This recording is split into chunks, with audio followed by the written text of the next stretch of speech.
Quan tenia 7 anys va caure la meva mare malalta i jo em vaig cuidar ja de el que feia la meva mare i ho feia jo.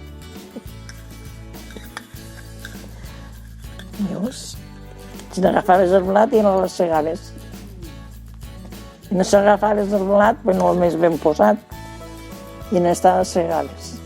Allà fa falta de treballar al camp i després aquí a treballar 12 hores.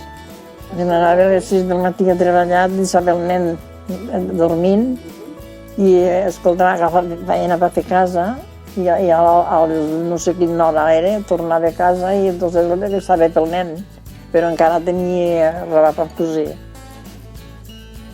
I quan venia el meu home la portava i me portava de l'altra i més cuinar, no?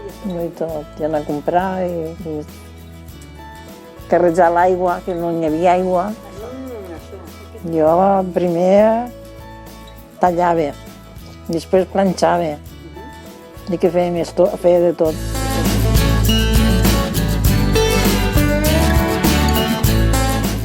Els dies de cada dia treballàvem i els diumenges fèiem a la casa. Fèieu la casa, o sigui que no teníeu cap dia de festa, no?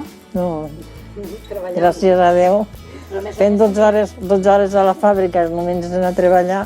Mare meva, flotadora entonces. Tota mà. Se n'anava la gent a fer per aquí, per este camí, allà baix al riu, allà els diumenges.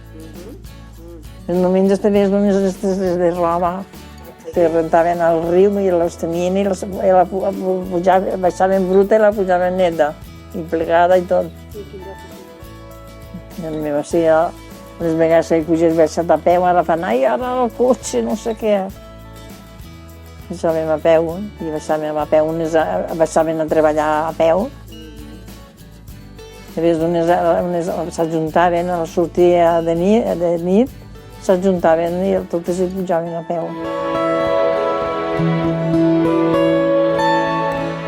Quan vaig allà tinc ganes d'estar allà i quan tinc ganes d'estar aquí,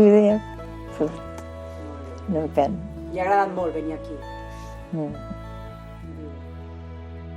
van agafar molt la vela per les persones d'aquí, com si als 8 dies ja com si estaré tota la vida en elles.